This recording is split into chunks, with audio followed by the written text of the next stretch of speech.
O Senhor esteja convosco. Proclamação do Evangelho de Jesus Cristo segundo Mateus. Naquele tempo disse Jesus a seus discípulos: Não julgueis e não sereis julgados, pois vós sereis julgados com o mesmo julgamento com que julgardes, e sereis medidos com a mesma medida com que medirdes. Porque observas o cisco no olho do teu irmão e não prestas atenção à trave que não está no teu próprio olho? Ou como podes dizer a teu irmão: deixa-me tirar o cisco do teu olho, quando tu mesmo tens uma trave no teu? Hipócrita, tira primeiro a trave do teu próprio olho e então enxergarás bem, para tirar o cisco do olho do teu irmão. Palavra da salvação.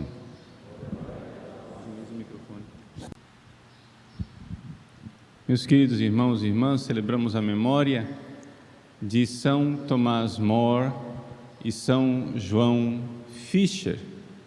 São dois mártires da Inglaterra do século XVI, a mesma época em que o Brasil tinha acabado de ser descoberto e, mesma época, infelizmente, na qual, na Europa, acontecia a revolta protestante. A história desses dois mártires, um leigo, casado, pai de família, São Tomás More, e outro bispo, portanto, evidente celibatário, né? Bispo de uma diocese da Inglaterra, São João Fisher. É a história de nossa fidelidade à verdade que é Cristo. São Tomás More ocupou cargos de governo, cargos muito importantes. Ele chegou a ser o chanceler do rei Henrique VIII. E, no entanto, apesar disso, apesar de ter sido tão importante politicamente, e não somente importante, inclusive, para a formação e a história do próprio rei Henrique VIII, São Tomás More foi decapitado porque se recusava a abandonar a fé católica. O rei Henrique VIII queria um divórcio. São Tomás More se recusou a assinar este divórcio. São João Fisher, da mesma maneira. São João Fisher foi um bispo intrépido que pregou e falou com toda clareza os desmandos, a falta de fidelidade do rei, dizendo claramente ao rei que ele não podia agora fazer esse adultério. São João Fisher, como um novo São João Batista, defende o casamento e, por isso, como São João Batista, também é decapitado. Meus queridos, o que significa dar a nossa vida pela verdade que é Cristo? Bom, a primeira coisa, nós precisamos nos dar conta do que é a verdade. A verdade, gente, é a realidade, é o ser das coisas. A coisa é assim. E quando a minha inteligência nota, percebe, conhece, vê como a coisa é, então esse relacionamento chama-se verdade. Eu estou na verdade quando a minha mente, quando a minha cabeça, a minha inteligência muda e diz: é assim. O mundo real, o ser, está me dizendo: é assim. Mas dói, não tem problema, é assim. Verdades dolorosas, verdades custam um preço. Isso é uma coisa normal. Isso é uma coisa normal. Ou seja, nosso Senhor Jesus Cristo disse que a verdade nos libertará, mas Ele não disse que a verdade ia ser tranquila. Ele não disse que a verdade ia ser sem preço. Ele não disse que a verdade ia ser sem sofrimento. Não. A verdade, uma vez que a gente conhece, o primeiro sofrimento que a verdade pode nos proporcionar é o fato de nós termos que dizer para os nossos amigos, nossas famílias, dizer: eu errei, eu estava errado, não estava na verdade, isto que eu dizia, isto que eu defendia está errado, eu mudei de ideia. Por quê? Porque agora eu estou vendo. E ver a verdade, gente, é obedecer. Verdade conhecida, verdade obedecida.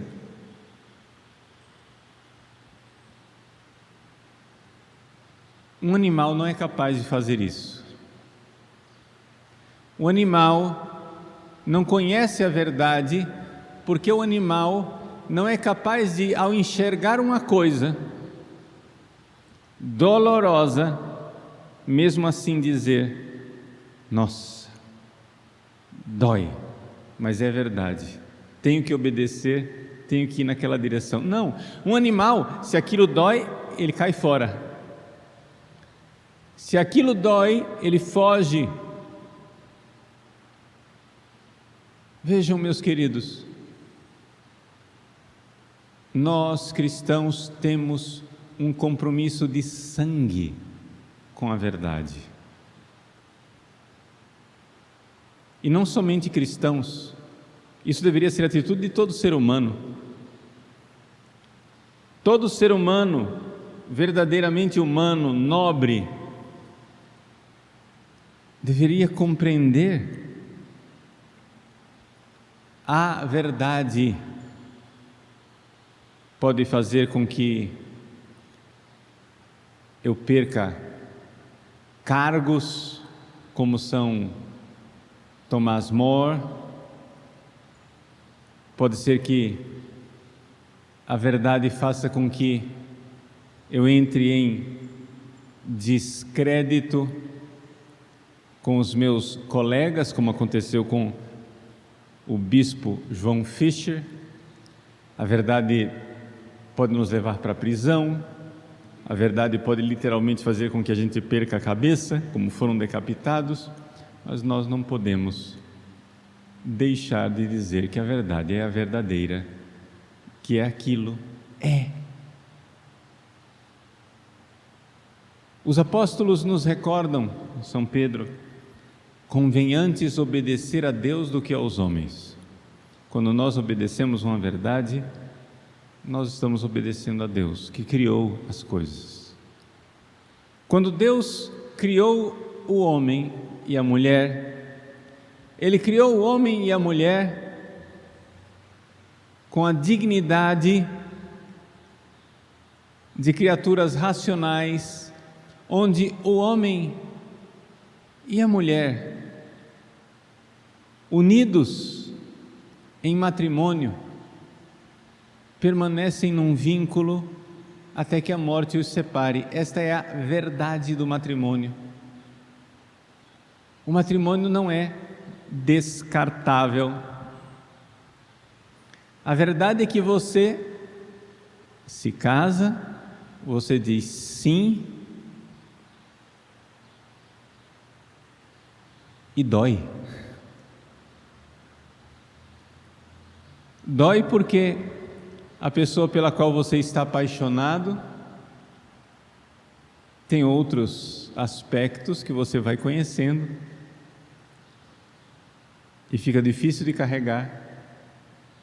Dói porque, com o passar do tempo, você vê claramente que não vai ser o afeto e nem a atração sexual que vai sustentar aquele relacionamento.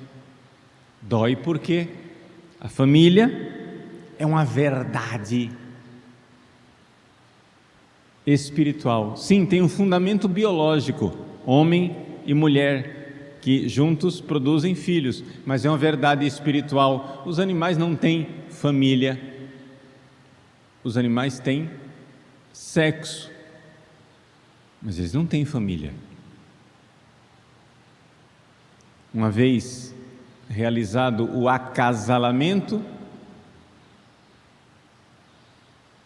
eles não permanecem num vínculo familiar para educar os filhos e, como nós cristãos sabemos, conduzi-los para o céu.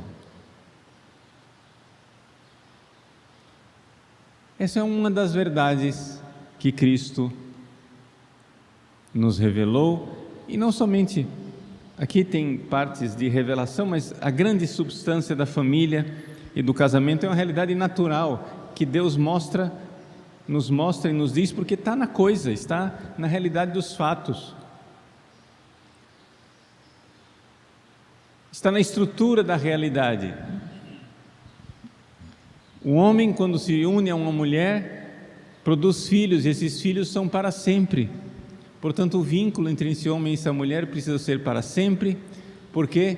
Porque os seres humanos precisam ser educados, precisam de pai, precisam de mãe.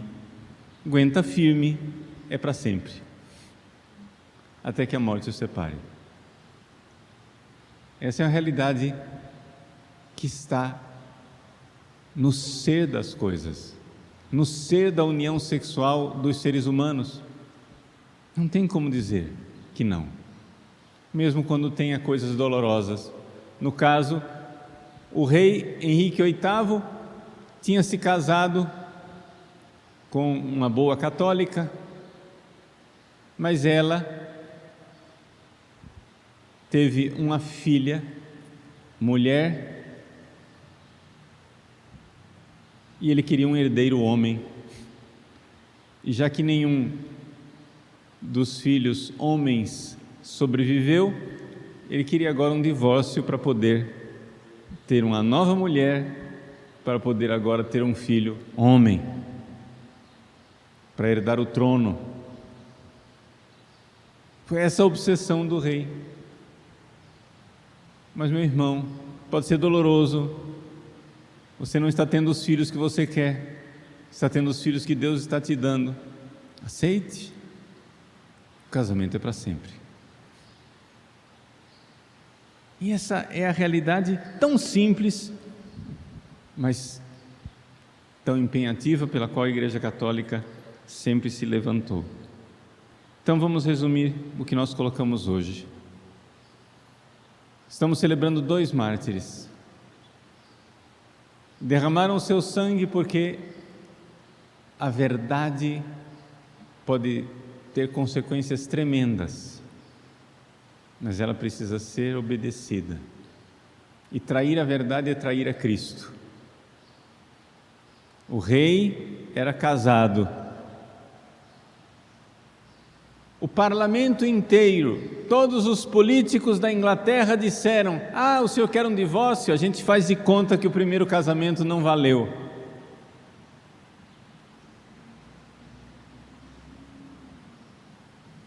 Os bispos da Inglaterra, todos, disseram: o senhor quer um divórcio? A gente faz de conta que o casamento não valeu. Mas entre os políticos, um se levantou e disse: não, São Thomas More. Entre os bispos, um se levantou e disse: não, São João Fisher. O senhor é casado, e até que não haja a morte de um dos cônjuges, o casamento é permanente. não tem divórcio. Nossa, fica quieto, deixa para lá, não fala isso. Falaram, se levantaram pela verdade, foram martirizados e hoje no céu intercedem por nós, para que nós também sejamos fiéis à verdade.